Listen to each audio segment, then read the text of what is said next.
Welcome back friends. In this lecture આપણે મનુષ્યમાં પ્રજનન, માનવમાં પ્રજનન, હ્યુમન રિપ્રોડક્શન એના વિશેની ચર્ચા કરીએ છીએ, જેમાં આપણે આગળના લેક્ચરમાં થોડીક એના વિશેની અમુક બેઝિક વાતો જે છે એ ઓલરેડી કરી ચૂક્યા છીએ.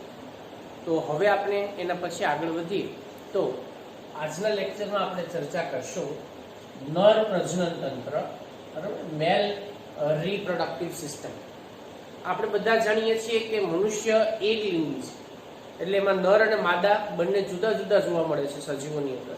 અને એમાં નર પ્રજનન તંત્ર જે નરની અંદર અને માદા પ્રજનન તંત્ર જે માદા મનુષ્યની અંદર આપણને જોવા મળતું હોય છે. તો સૌથી પહેલા આપણે એ જોઈએ કે નર પ્રજનન તંત્ર જે છે એની અંદર કયા કયા પ્રકારના જે કોઈ પણ ભાગો કે અંગો કે એમાં સમાવિત જે રચનાઓ છે કયા કયા પ્રકારની છે, અને એ નર પ્રજનન તંત્ર એ કયા સ્થાન ઉપર આપણને આવેલો જોવા મળે છે મનુષ્યની અંદર, નરની અંદર, બરાબર. તો એના વિશેની આપણે એમાં વાત કરીએ. તો સૌથી પહેલા જો નર પ્રજનન તંત્ર જે છે એનું સ્થાન, તો નર પ્રજનન તંત્ર એ આપણને મનુષ્ય શરીરની અંદર જે નિતંબ પ્રદેશ જેને આપણે કહી શકાય એ નિતંબ પ્રદેશમાં આપણને આવેલું જોવા મળતું હોય છે.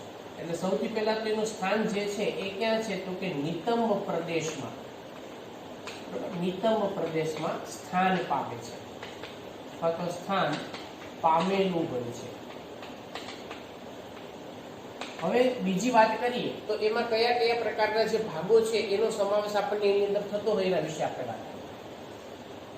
નર પ્રજનન તંત્ર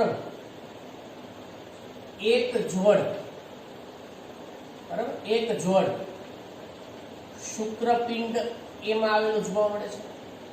એ જ રીતે શુક્રપિંડની સાથે આપણે એમાં જે શુક્રવાહિનીની રચના જે છે એ જોવા મળે છે, અધિવૃષણ નલિકાઓની રચના જોવા મળે છે. એટલે એને આપણે શું કહીશું તો કે એને સહાયક નલિકાઓ કહેવામાં આવે છે, બરાબર. એને આપણે કહેવામાં આવે છે સહાયક નલિકાઓ. તો સહાયક જે નલિકાઓ છે એ સહાયક નલિકાઓ એમાં કોનો કોનો સમાવેશ થાય છે? સહાયક નલિકાની અંદર સૌથી પહેલા તો આપણે જો વાત કરીએ તો એમાં અધિવૃષણ નલિકા, બરાબર, એનો સમાવેશ એમાં થતો જોવા મળે છે. આ ઉપરાંત આપણે વાત કરીએ તો એની અંદર શુક્ર વાહિની એનો સમાવેશ એમાં થાય છે. એ જ રીતે આપણે એની અંદર મૂત્રજનન નલિકા જેને કહી શકાય છે, મૂત્રજનન નલિકા છે, બરાબર, એનો પણ સમાવેશ આપણને થતો જોવા મળે છે. તો મૂત્ર જનન વાહિની અથવા મૂત્રજનન નલિકા, આ બધાનો સમાવેશ જે છે એ એની અંદર આપણને કરવામાં આવતો હોય છે. શેમાં? સહાયક નલિકાઓ જે છે એ સહાયક નલિકાઓમાં આ બધાનો સમાવેશ કરી શકાય છે. આ ઉપરાંત એમાં જે પ્રજનન ગ્રંથિઓ જે છે એની પણ રચના આપણને જોવા મળતી હોય છે. તો એમાં જે અથવા તો સહાયક જે ગ્રંથિઓ છે એ સહાયક ગ્રંથિઓ, બરાબર, એ સહાયક ગ્રંથિઓની પણ રચના આપણને એની અંદર આવેલી જોવા મળે છે. અને આ સહાયક ગ્રંથિઓ જે છે જેમાં સામાન્ય રીતે આપણે જો વાત કરીએ તો આમ તો શુક્રાશયથી શરૂઆત કરી શકાય, બરાબર, કે શુક્રાશય છે. એ જ રીતે એમાં આપણને પ્રોસ્ટેટની રચના જોવા મળે છે. તો પ્રોસ્ટેટ છે, બલ્બો યુરેથ્રલ છે, બરાબર, બલ્બો યુરેથ્રલ. આ પ્રકારની એમાં અલગ અલગ જે કોઈ પણ ગ્રંથિઓ કે જે ગ્રંથિઓ માનવ પ્રજનન તંત્રની અંદર એક સહાયક ગ્રંથિ તરીકે કાર્યરત હોય અથવા તો કાર્ય કરતી હોય એને આપણે એમાં સહાયક ગ્રંથિ તરીકે ઓળખવામાં આવે છે. આ ઉપરાંત જો આપણે એની અંદર વાત કરીએ તો એમાં બાહ્ય પ્રજનન અથવા તો બાહ્ય જે કોઈ પણ જનનાંગો છે, બાહ્ય જનનાંગોની પણ રચના એમાં જોવા મળતી હોય છે, બરાબર. જેમાં આપણે બાહ્ય જનનાંગો, તો બાહ્ય જનનાંગો જે છે એમાં મોટા ભાગે આપણે જો મુખ્યત્વે વાત કરીએ તો એની અંદર શિશ્નનો સમાવેશ જે છે કરવામાં આવતો હોય છે. એટલે આ રીતે અલગ અલગ પ્રકારની જે પ્રજનન તંત્રની અંદર મુખ્ય જે સમાવિત એમાંના એકમો છે એ એકમો આ પ્રકારના આપણને એની અંદર જોવા મળતા હોય છે, જેની વિશે આપણે હવે એમાં વિગતવાર આગળ ચર્ચા કરીએ. તો સૌથી પહેલા આપણે જો વાત કરીએ એની અંદર, બરાબર, તો એ છે શુક્રપિંડ વિશે. તો શુક્રપિંડ જે છે એ શુક્રપિંડ વિશે આપણે એમાં ચર્ચા કરીએ. તો સૌથી પહેલા શું આવશે ભાઈ? શુક્રપિંડ જે છે આપણને ક્યાં આવેલું જોવા મળતું હોય છે? તો એ શુક્રપિંડનું સ્થાન, બરાબર, એ ક્યાં આવેલું હોય છે? તો આપણે બધા એક આમ તો જો કે તમે આગળના ધોરણની અંદર એની પ્રાથમિક રચનાઓ વિશે ભણી ચૂક્યા છો ઓલરેડી. એટલે આપણે ઉદરપુહ શુક્રપિંડ ક્યાં આવેલું જોવા મળે છે? ભાઈ ઉદર ગુહાની બહારના ભાગે આવેલું છે, એટલે જે ઉદર ગુહાના બહારના ભાગે આવેલું, બરાબર, બહારના ભાગે શેમાં આપણને આવેલું જોવા મળે છે? તો વૃષણ કોથળીમાં આવેલું, વૃષણ કોથળીમાં એ આપણને આવેલું જોવા મળે છે. હવે એક પ્રશ્ન આપણને એ થાય કે ભાઈ એ ઉદર ગુહાના ભાગે બહારના ભાગે શા માટે, શરીરની બહાર શા માટે આપણને એ શુક્રપિંડ જે છે આવેલું જોવા મળતું હોય છે? એની પાછળનું મુખ્ય કારણ એ છે કે જે આપણે જો વાત કરી કે આપણે શરીરનું જે તાપમાન છે એ શરીરના તાપમાન ની અંદર શુક્રકોષનું નિર્માણ જે છે, બરાબર, શુક્રકોષનું જે જનનની પ્રક્રિયા છે, શુક્રકોષ જનન, એ એટલા તાપમાને થઈ શકતું નથી. તો એના કરતાં નીચું તાપમાનની એમાં જરૂરિયાત પડતી હોય છે, કેમ કે જો તાપમાન એના કરતાં 2 થી 3 અંશ સેલ્સિયસ ઓછું હોય, બરાબર, તો શરીરના તાપમાન કરતાં તો શુક્રકોષ જનનની પ્રક્રિયા જે છે સુવ્યવસ્થિત રીતે એમાં થતી જોવા મળતી હોય છે, અને શુક્રકોષો જે છે એ પણ એમાં સુવ્યવસ્થિત રીતે ઉત્પન્ન થતા હોય છે. તો એના માટે થઈને એ તાપમાન શરીરની અંદર તો તાપમાન જે છે આપણે વાત જાણીએ છીએ કે ભાઈ 37 અંશ સેલ્સિયસ તાપમાન શરીરનું સામાન્ય રીતે જોવા મળતું હોય છે, પણ આ 37 અંશ સેલ્સિયસ તાપમાને શુક્રકોષ જનનની પ્રક્રિયા જે છે એ શુક્રકોષ જનનની પ્રક્રિયા સુવ્યવસ્થિત નથી થઈ શકતી, એના કરતાં એને ઓછું તાપમાન જોઈએ. તો એટલા માટે થઈ અને એ શરીરની બહાર, એટલે કે આપણે વાત કરીએ કે ઉદર ગુહાના બહારના ભાગે આપણે વૃષણ કોથળીમાં એ આવેલા જોવા મળતા હોય છે, કેમ કે શુક્રકોષ જે છે એના જનન માટે, બરાબર, એનું કારણ શું છે? એનું કારણ એ છે કે શુક્રકોષનું જે જનન છે એ શુક્રકોષ જનન, બરાબર, એના માટે શરીરના તાપમાન કરતા, બરાબર, શરીરના તાપમાન કરતા 2 થી આમ તો 2.5 અંશ સેલ્સિયસ કે 2 થી 3 પણ આમ તો સામાન્ય રીતે કહી શકાય, 2 થી 3 અંશ સેલ્સિયસ તાપમાન જે છે એ એમાં ઓછું જરૂરી છે, જેથી, બરાબર, જેથી એ શરીરની અંદરના ભાગે ન રહેતા શરીરની બહારના ભાગે જોવા મળે છે.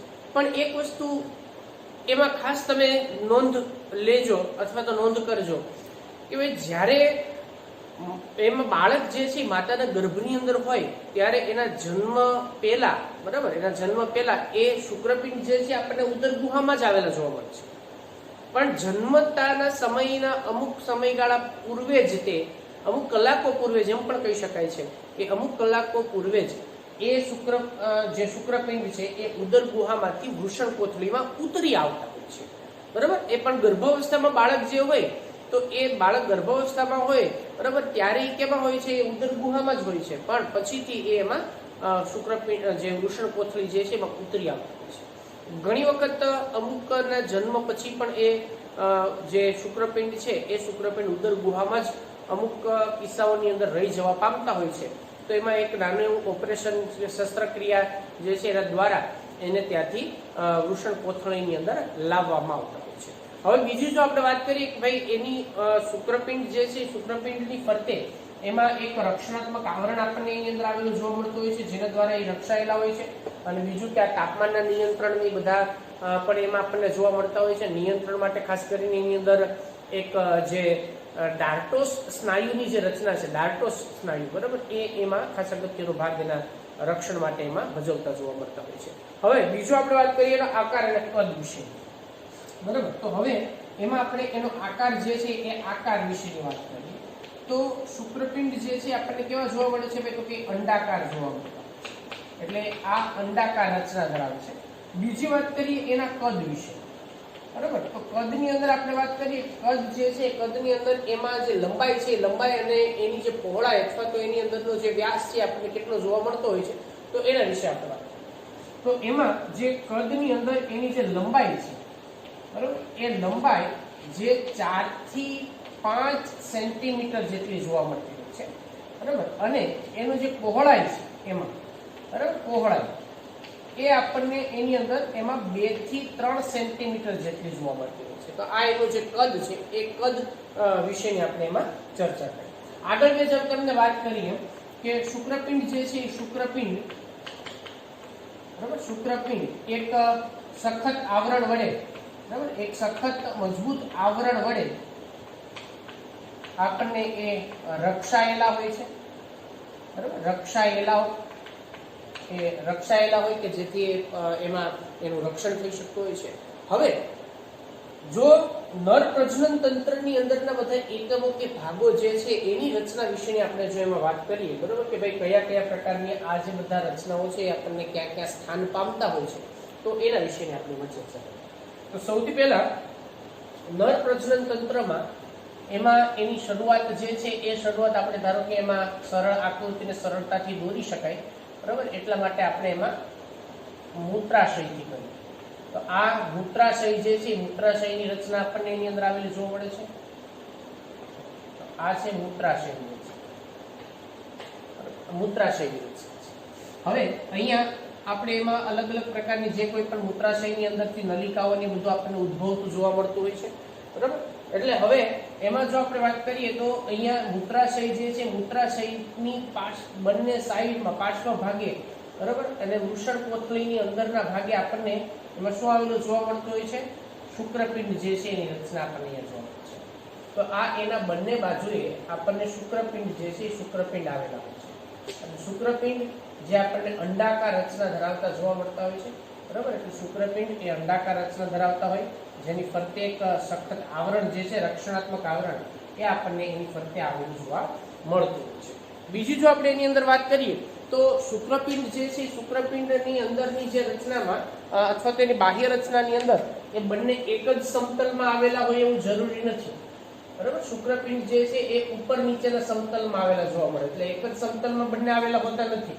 થોડા ઘણી એની અંદર ઉપર નીચેના સમતલમાં આવેલા જોવા મળતા હોય છે, જેથી કરીને એને જે દબાણ છે એ દબાણના નિયંત્રણની અંદર એ ઉપર નીચેના સમતલ જે છે એની અંદર આપણે એક જ સમતલમાં આવેલા હોતા નથી, જેથી કરીને ઉપર નીચેના સમતલમાં દબાણના નિયંત્રણ માટે આપણે જોવા મળતા હોય છે. હવે બીજું, એની ઉપરના ભાગે આપણને એક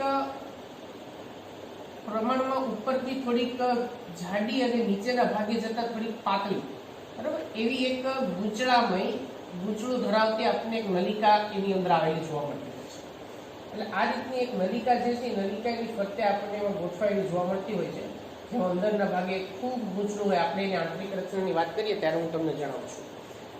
એને આપણે શું કહેશું? અહીંયા આપણે બધી જે ચર્ચા કરી છે એની અંદર એને કહેવામાં આવશે અધિવૃષણ નલિકા, બરાબર. એટલે અધિવૃષણ નલિકાની રચના આ છે. અધિવૃષણ નલિકામાંથી છેડાનો જે ભાગ છે એ છેડાના ભાગેથી, બરાબર, છેડાનો જે ભાગ છે ત્યાંથી આપણને આ રીતની નલિકા જે છે એ નલિકા એમાંથી ઉત્પન્ન થતી જોવા મળતી હોય છે. અને આ નલિકા જે છેડાના ભાગેથી જે ઉત્પન્ન થાય, એટલે એની અંદર આ નલિકા છેડાના ભાગેથી ઉત્પન્ન થાય, જે નલિકા અહીંયા ઉપર તરફ જતા, બરાબર, ઉપર તરફ જતા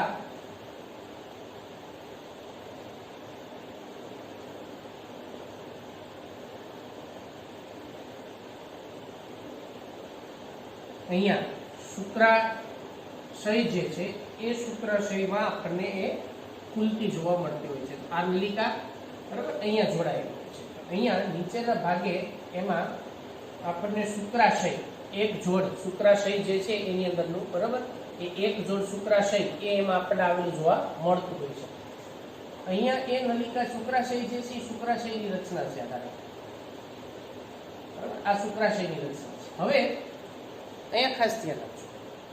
હવે આ જે નલિકા છે એ નલિકા અને શુક્રાશયમાંથી ઉત્પન્ન થતી શુક્ર નલિકા એ બંને એકબીજા સાથે જોડાઈ જાય છે, બરાબર, બંને એકબીજા સાથે જોડાઈ જાય છે અને આવી એક નલિકાની રચના થાય છે. બંને એકબીજા સાથે જોડાય અને આ રીતની એક નવી નલિકાની નિર્માણ થાય છે.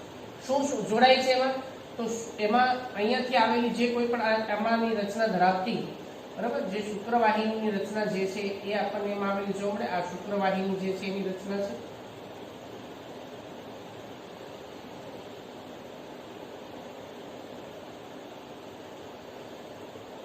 આ શુક્રવાહિની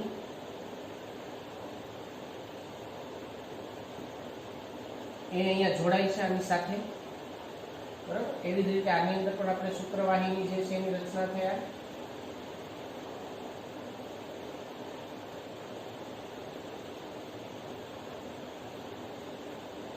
અહીંયા એનું જોડાણ થાય છે અને એના જોડાણથી એક નલિકા જે છે એ નલિકાનું અહીંયા નિર્માણ થાય છે, આની સાથેના જોડાણ.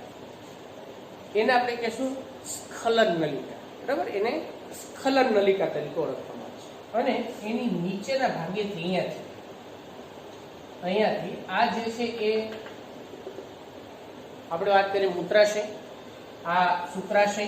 બરાબર, અહીંયા સ્ખલન નલિકા જે છે એની પછી આપણે એના નામ નિર્દેશન બધાને એક સાથે જોશું. અને આ જે સ્ખલન નલિકા છે એ સ્ખલન નલિકા જે આની સાથે અહીંયાથી જોડાય છે. બરાબર, એની સાથેનું જોડાણ જે છે એ આપણને એમાં થતું જોવા મળતું હોય છે.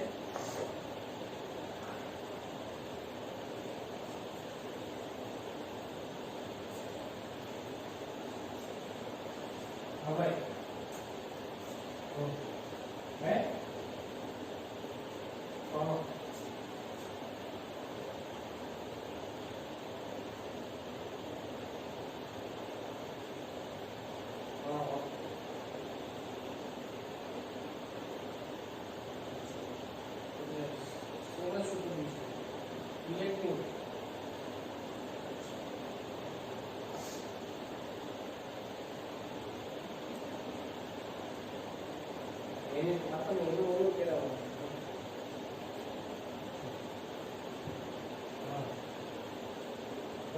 અમારે છે એમ કહી શકો.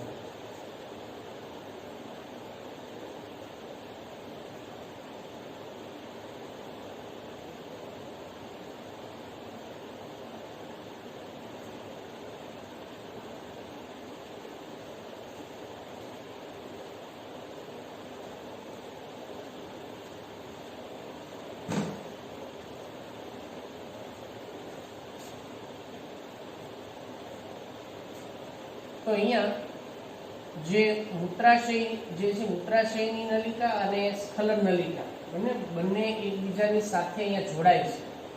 અને એમાં દ્વારા એક જે નલિકાનું રચના આપણને જે થતી જોવા મળે છે, અહીંયા એક નલિકાનું નિર્માણ થાય છે.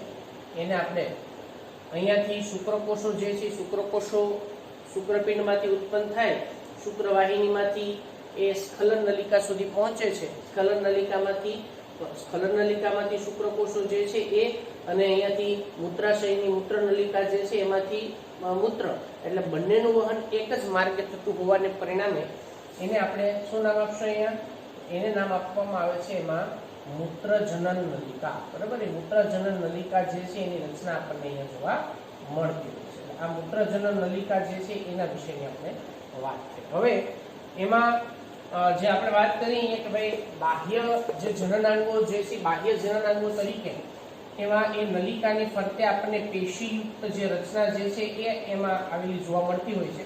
અને આ પેશીયુક્ત જે રચના છે એ પેશીયુક્ત રચના જેને આપણે શિશ્ન તરીકે ઓળખવામાં આવે છે.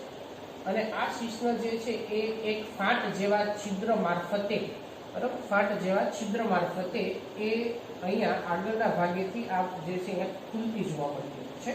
એટલે એને આપણે મૂત્રજનન છિદ્ર તરીકે ઓળખવામાં આવે છે. તો આ પ્રકારે આપણને એમાં જે અલગ અલગ પ્રકારની જે લાક્ષણિકતાઓ આપણને જે જોવા મળતી હોય છે એ લાક્ષણિકતાઓ, બરાબર, જેમાં નલિકાઓ જે છે નલિકાઓ કઈ પ્રકારે એમાં આપણને આવેલી જોવા મળતી હોય છે, એ કયા કયા ભાગો જે છે એની અંદરના આપણને એમાં જોવા મળતા હોય છે. તો આ એના વિશેની જે બધી ચર્ચા જે છે એ વિશેની આપણે એમાં વાત કરી કે કઈ કઈ પ્રકારની નલિકાઓ અને એની રચના આપણને એમાં જોવા મળતી હોય છે. તો હવે એના બધા ભાગો જે છે એના નામ નિર્દેશન હજી જોઈ લઈએ, પણ એ પહેલા હું તમને એમાં સહાયક ગ્રંથિઓ જે છે એનું સ્થાન ક્યાં છે એ સહાયક ગ્રંથિઓ વિશે આપણે એમાં ચર્ચા કરીએ. પણ એ સહાયક ગ્રંથિઓ વિશેની ચર્ચા આપણે કરીએ એમાં આપણે જોઈ લઈએ સૌથી પહેલા કે આમાં કયા કયા પ્રકારના ભાગ હોય. તો અહીંયા આ જે રચના આપણને જે જોવા મળે છે એ છે મૂત્રાશય. બરાબર, એ મૂત્રાશયની રચના છે. પછી એમાં અહીંયા આ જે રચના છે એને આપણે શુક્રાશય તરીકે ઓળખવામાં આવે છે, એ શુક્રાશયની રચના છે. એવી રીતે આ ભાગ જે છે એને આપણે શુક્રવાહિની તરીકે ઓળખવામાં આવે છે.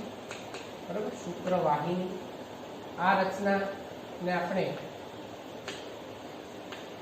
અધિવૃષણ નલિકા તરીકે ઓળખવામાં આવે છે.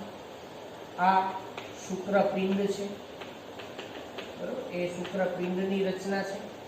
હવે બીજું અહીંયાના નલિકાઓના નામ જે છે ખાસ તમે એમાં યાદ રાખો, બરાબર.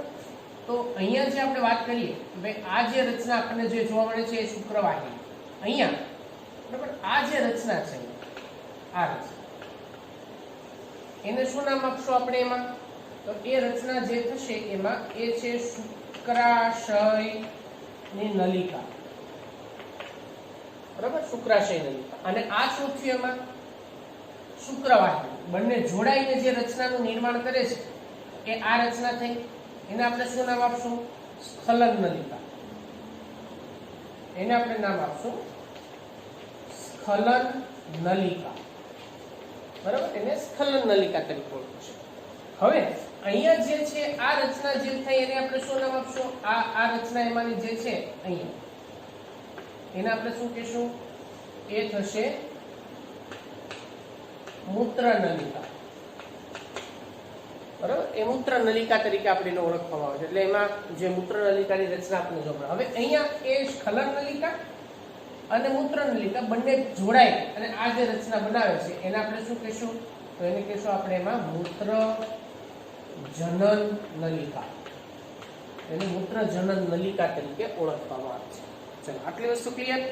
હવે હું વાત કરું છું સહાયક ગ્રંથિઓ વિશે. તો સહાયક ગ્રંથિઓ જે છે એની અંદર આમાં આ જે ભાગ છે એને ઢાંકતી એક પશ્ચિમ ભાગે આવેલી એક રચના, બરોબર, જે અહીંયા આપણને એમાં ફરતે આવેલી જોવા મળતી હોય છે અને એને કહેવામાં આવે છે પ્રોસ્ટેટ ગ્રંથિ. તો આ ભાગ જે આપણને અહીંયા આવેલો જોવા મળે છે એ છે પ્રોસ્ટેટ ગ્રંથિ, બરાબર. આ છે પ્રોસ્ટેટ ગ્રંથિ. આ એની રચના જોવા મળે છે. અને પ્રોસ્ટેટ ગ્રંથિ જે છે પ્રોસ્ટેટ ગ્રંથિ જે એમાં મૂત્રાશયના જે પાયાનો ભાગ છે, બરોબર, ત્યાં આપણને એમાં આવેલી પશ્ચિમ ભાગે આવેલી જોવા મળતી હોય છે. હવે બીજું એમાં જે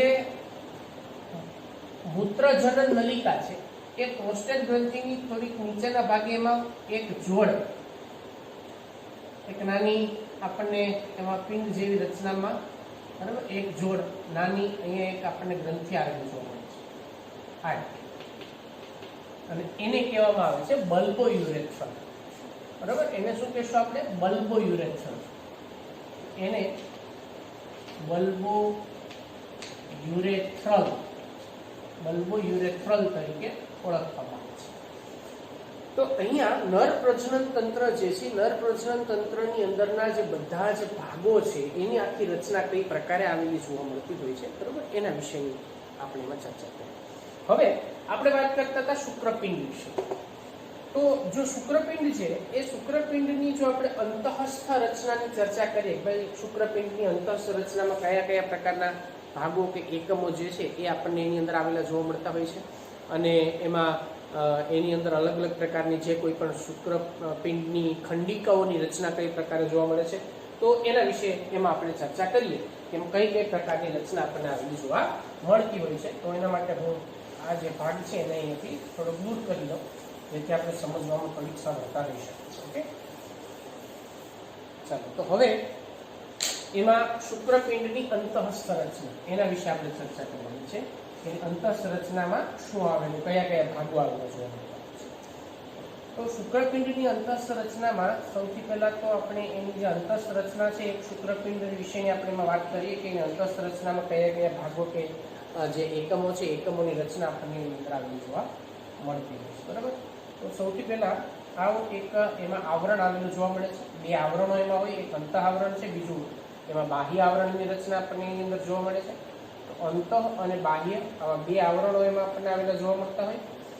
હવે બાહ્ય આવરણ અને અંતઃ આવરણ જે છે એમાં અલગ અલગ પ્રકારની લાક્ષણિકતા આપણને આવેલી જોવા મળે છે.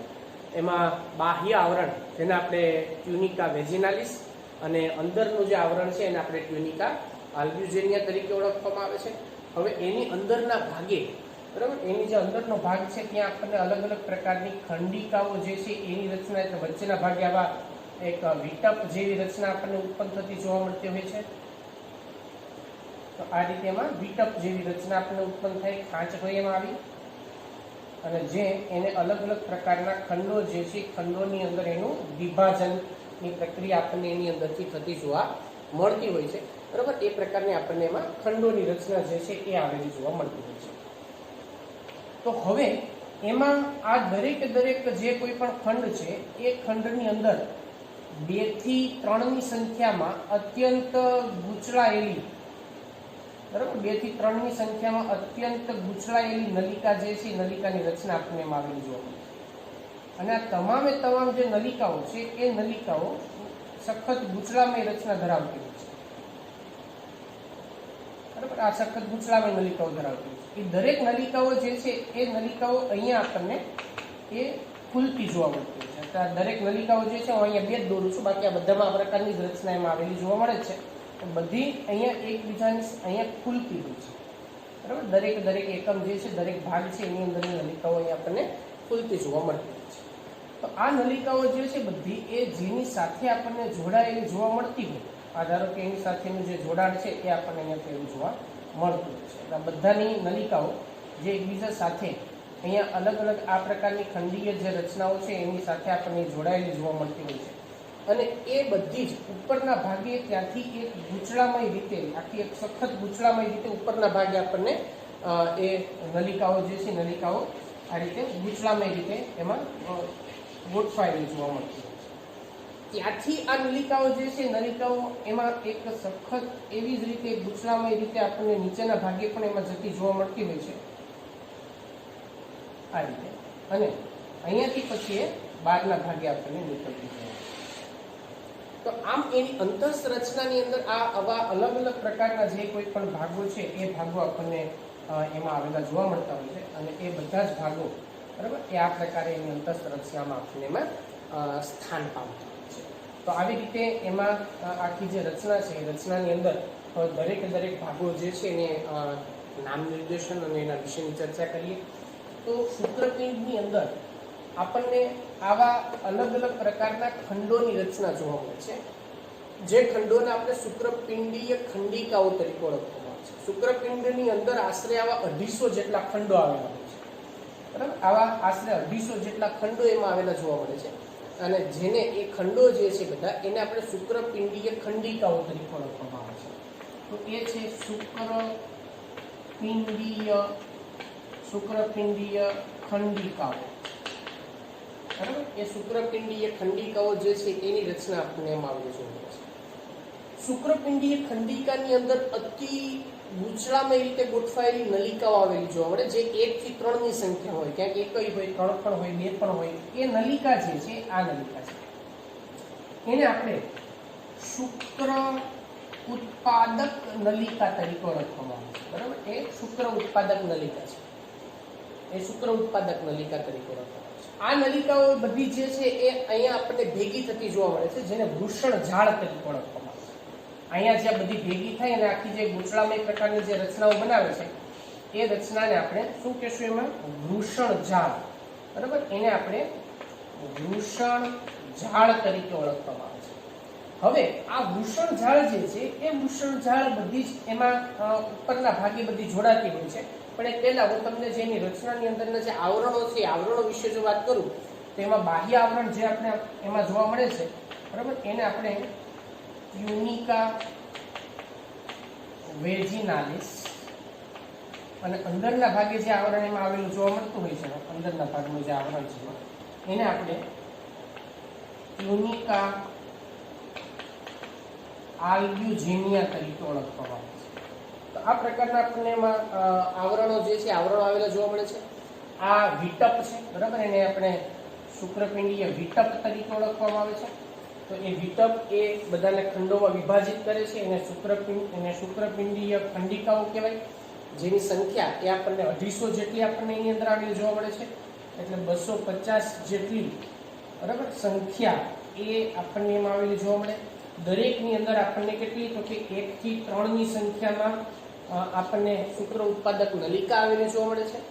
આ શુક્ર ઉત્પાદક નલિકાઓ જે બધું જ એમાંથી ઉત્પન્ન કરશે, શુક્રકોષોનું જે નિર્માણ થાય એ શેમાં આવે છે? તો કે વૃષણ ઝાડમાં આવે છે. વૃષણ ઝાડ, બરાબર, જે ઉપરના ભાગે એમાં એક ગૂંચળામય નલિકાઓ આખી નિર્માણ કરે છે, જેને આપણે શુક્રવાહિકાઓ તરીકે ઓળખવામાં આવે છે. તો આ જે રચના છે એ છે એમાં શુક્રવાહિકા, એની રચના આપણને એની અંદર આવેલી જોવા મળે છે. શુક્રવાહિકા જે છે એ આપણને ગૂંચળામય એક નલિકા જે છે એનું નિર્માણ કરે છે.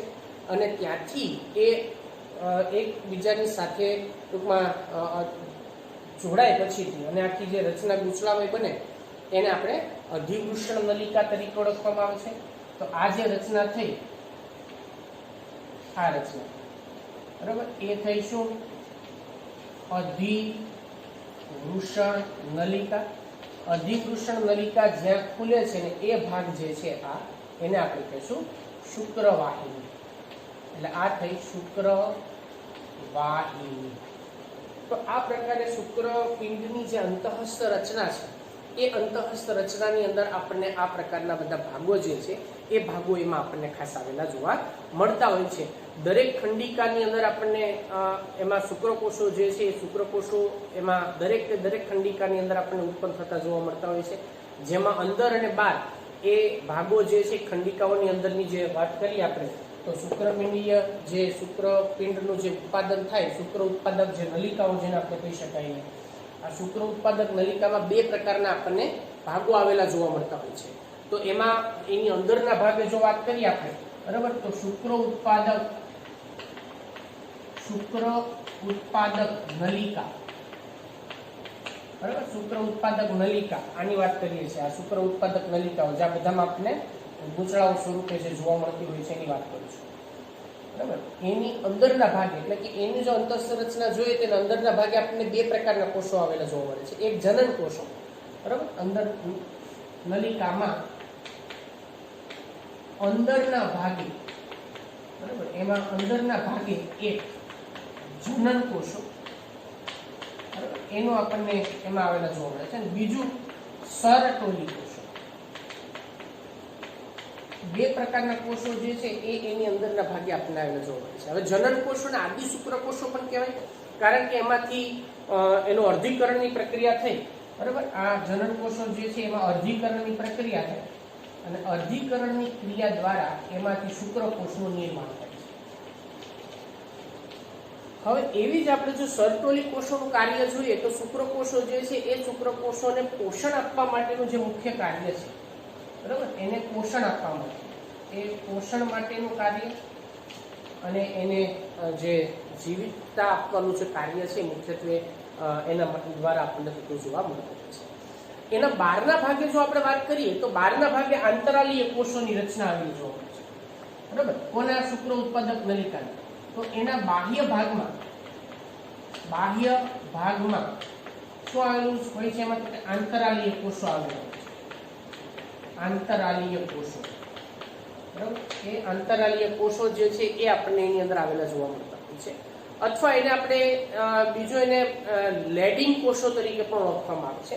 આંતરાલીય કોષો તરીકે ઓળખી શકાય, આંતરાલીય કોષો, અથવા એને આપણે લેડિંગ કોષો તરીકે પણ ઓળખવામાં આવે છે. અને આ લેડિંગ કોષો જે છે એની અંદરથી નર જે અંતઃસ્ત્રાવ છે, બરાબર, એ એન્ડ્રોજન્સ અથવા તો આપણે ટેસ્ટોસ્ટેરોન જે છે એમ કહી શકાય કે એના દ્વારા ઉત્પન્ન થતું જોવા મળતું હોય છે. એટલે એમાંથી એન્ડ્રોજન્સ, બરાબર, એનો સ્ત્રાવ થાય છે અને એમાંથી એનું નિર્માણ, એનું સંશ્લેષણ અને સ્ત્રાવની પ્રક્રિયા જે છે એ અંતરાલીય કોષોના જે લેડિંગ કોષો છે એની અંદરથી આપણને થતું જોવા મળતું હોય છે. એટલે આવી રીતે આપણે જે નર પ્રજનન તંત્રની અંદર અલગ અલગ પ્રકારના જે કોઈ પણ ભાગો કે નલિકાઓની જે રચના છે એ કઈ પ્રકારે હોય એના વિશે વાત કરીએ. હવે બીજી આપણે વાત કરશું એની અંદર સહાયક ગ્રંથિ જે છે એના વિશે આપણે હવે વાત કરતા પહેલા સહાયક નલિકાઓ જે છે સહાયક નલિકાઓ વિશેની આપણે હવે ચર્ચા કરીએ કે સહાયક નલિકાઓની અંદર કઈ કઈ પ્રકારની રચના આપણને એની અંદર આવેલી જોવા મળે છે. તો સહાયક નલિકાઓની જે રચના છે, બરાબર, એ રચનાની અંદર આપણે જો વાત કરીએ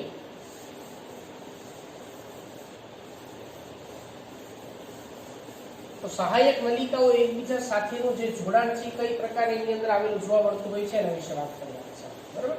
એનું એકબીજા સાથેનું જે જોડાણ છે કઈ પ્રકારે એમાં આવેલું જોવા મળતું હોય છે અને ક્યાંથી કઈ નલિકા જે છે એનું સ્થાન ક્યાં હોય છે અને શેની અંદર એ ખુલતી હોય છે.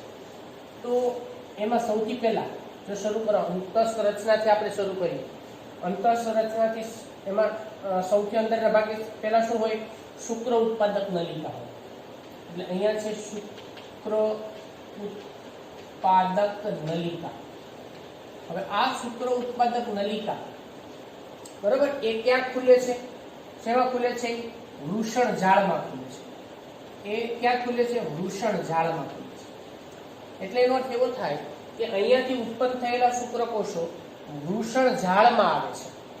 વૃષણ જાળ જે છે એમાંથી એ શુક્રકોષો જે છે ક્યાં વહન પામે છે?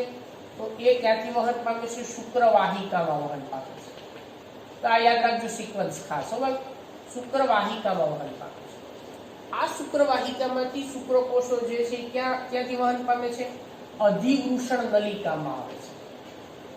બરાબર, અધિવૃષણ નલિકા એમાં ત્યાંથી પ્રવેશે છે. હવે અધિવૃષણ નલિકા એટલે અહીંયા ભાગ આવી ગયો. બરાબર, આખી ગૂંચળાયેલી આપણને અધિવૃષણ નલિકા જે છે એ ખૂબ ગૂંચળાયેલી જોવા મળે છે. અને જેમ તમે જો સામાન્ય રીતે એની લંબાઈ જો આપણે જોઈએ તો એ 6-1 મીટર જેટલી લાંબી જોવા મળતી હોય છે. અધિવૃષણ નલિકા બરાબર એ કેટલી લંબાઈ હોય એમાં? તો એ 6 મીટર જેટલી લંબાઈ ધરાવતી આપણને જોવા મળતી હોય છે. આટલી બધી ગૂંચળાયેલી સૂક્ષ્મ નલિકાઓની રચના આપણને જોવા મળે છે. આ અધિવૃષણ નલિકા શેમાં ખુલે છે? પછીથી શુક્રવાહિનીમાં ખુલે છે. બરાબર, ત્યાંથી આવે છે શુક્રવાહિની. શુક્રવાહિની, આ શુક્રવાહિની બરાબર, એ શુક્રવાહિની અહીંયા શેમાં આવે છે ભાઈ? ક્યાં ખુલે છે? તો હવે એ શુક્રવાહિની જે છે એ ત્યાંથી શુક્રવાહિનીની સાથે શું જોડાય છે અહીંયા? તો શુક્રવાહિની જે છે એની સાથે આ શુક્રવાહિની છે એની સાથે નીચેના ભાગેથી શું જોડાણ પામતું આપણને જોવા મળે છે અહીંયાથી? તો અહીંયા આવેલું હોય શું? બરાબર, આપણે વાત કરીએ એમ શુક્રાશય. તો આ શેની નલિકા થઈ? આ શેની નલિકા થઈ? શુક્રાશય નલિકા. અને બીજું શું થયું? આ શુક્રવાહિની. બંને જોડાય અને જે રચનાનું નિર્માણ કરે અહીંયાથી આ રચના. તો હવે આ રચનાને આપણે શું કહેશું? સ્ખલન નલિકા. બરાબર, એ ક્યાં આવે છે? હવે એ ખુલે છે સ્ખલન નલિકા. સ્ખલન નલિકા જે છે આ સ્ખલન નલિકા છે. ફરીવાર એ કોની સાથે ઉપરથી જોડાય છે? મૂત્રવાહિની સાથે જોડાય છે. એટલે આ છે મૂત્રાશયમાંથી આવતી મૂત્રવાહિની. બરાબર, આ મૂત્રાશય જે છે મૂત્રાશયમાંથી આવતી મૂત્રવાહિની જે છે એટલે આ છે મૂત્રવાહિની. બરાબર, જે મૂત્રાશયનો જે ભાગ છે ત્યાંથી એમાં આપણને આવેલી જોવા મળતી હોય છે. મૂત્રાશય છે. હવે એ જોડાય એકબીજા સાથે અને જે રચનાનું નિર્માણ કરે છે એને આપણે શું કહેશું? હવે મૂત્રજનન નલિકા. બરાબર, એ થઈ મૂત્રજનન નલિકા. અને આ મૂત્રજનન નલિકા એ શિશ્ન મારફતે આ જે રચના છે એને આપણે શું કહેશું? શિશ્ન. બરાબર, શિશ્ન. શિશ્નનો અગ્રભાગ જે આપણને ફૂલેલો જોવા મળતો હોય છે એને આપણે શિશ્નાગ્ર તરીકે ઓળખવામાં આવે છે.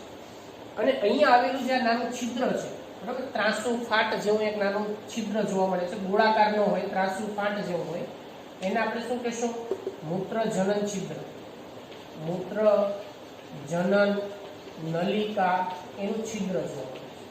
અને ત્યાંથી એ યુરિન અને એમાં એટલે મૂત્ર અને શુક્રકોષો પ્રજનન દરમિયાન શુક્રકોષો એ યોનિ માર્ગમાં ઠાલવવાનું કાર્ય કરે છે. એટલે મૂત્રજનન નલિકા બરાબર એ એમાં બહારના ભાગે એમાં જે શુક્રકોષો છે એ શુક્રકોષોનો ત્યાગ કરે છે. એટલે આવી રીતે આખી પ્રક્રિયા જે છે એ પ્રક્રિયાની અંદર ફરીવાર રિપીટ કરું છું, ધ્યાન આપજો. પહેલા ઉત્પન્ન થઈ શુક્ર ઉત્પાદક નલિકામાં, ત્યાંથી વૃષણ ઝાડમાં આવે છે, વૃષણ ઝાડમાંથી શુક્રવાહિકામાં આવે છે, શુક્રવાહિકામાંથી અતિ ગૂંચળાયેલી નલિકા જેને અધિવૃષણ નલિકા કહેવાય.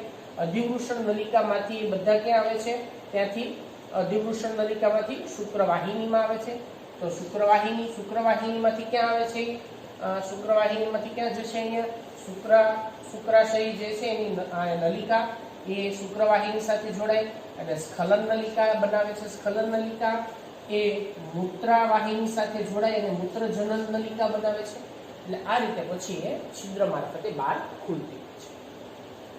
તો આ રીતે આખું શુક્રકોષ જે છે શુક્રકોષ નું નિર્માણ અને એની નિકાલની પ્રક્રિયા કે કોના મારફતે થતી હોય છે એની નલિકાઓ બરાબર એના વિશેની આપણે વાત કરીએ.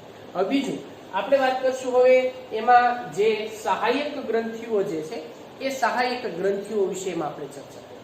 આગળ સહાયક ગ્રંથિઓની અંદર આપણે ક્યાંથી શરૂઆત કરશું ભાઈ? તો એમાં શુક્રાશયથી શરૂઆત કરીએ. એમાં શુક્રાશય જે છે લગભગ 60% જે આખો વીર્યનો જે કોઈ પણ નિર્માણ છે એમાંથી 60% હિસ્સો, બરાબર, જે પીળાશ પડતા રંગનો જે ઘટકોનો જે સ્ત્રાવ છે એ આપણને શુક્રાશયમાંથી થતો જોવા મળતો હોય છે.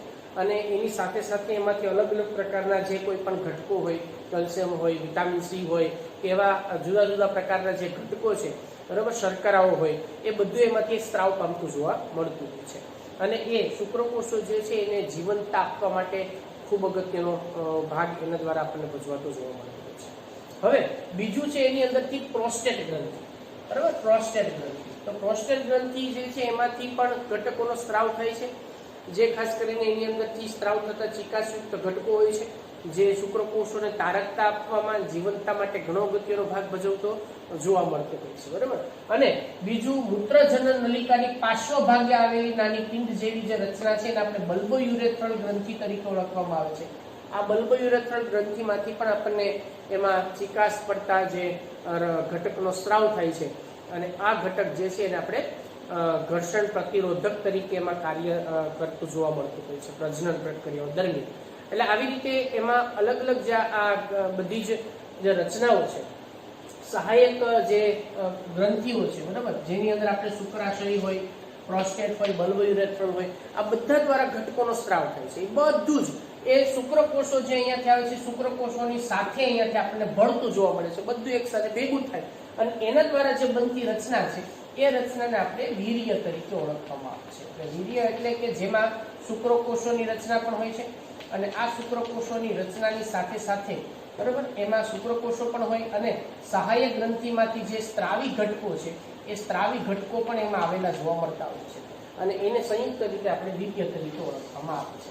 એટલે આવી રીતે એમાં શુક્રકોષો જે છે એને જીવંતતા માટે અને પોષણ માટે એમાં તે અલગ અલગ પ્રકારના ઘટકો એમાંથી પ્રાપ્ત થતા જોવા મળતા હોય છે. તો આ આખી જે આપણે ચર્ચા કરી છે બાળકો, એ ચર્ચા કોના વિશેની વાત છે? આખી નર પ્રજનન તંત્ર, બરાબર, એના વિશેની વાત અહીંયા આપણે એમાં પૂરી કરીએ છીએ. દરેક ટોપિક અથવા દરેક ભાગ જે છે ને થોડોક મેં જુદો પાડીને વ્યવસ્થિત રીતે આપણે એમાં સમજવાનો પ્રયત્ન કર્યો છે. તો તમે પણ એ જ રીતે એમાં શોર્ટ નોટ જ્યારે લખવાની થાય, બરાબર, ત્યારે તમારે આ જ રીતે એમાં એ શોર્ટ નોટ જે છે એમાં દરેક ભાગને વ્યવસ્થિત રીતે એમાં આકૃતિ સહ એનું વર્ણન કરવાનું થશે. તો બાકી માદા પ્રજનન તંત્ર જે છે એના વિશેની ચર્ચા આપણે હવે નેક્સ્ટ લેક્ચરમાં કરીશું.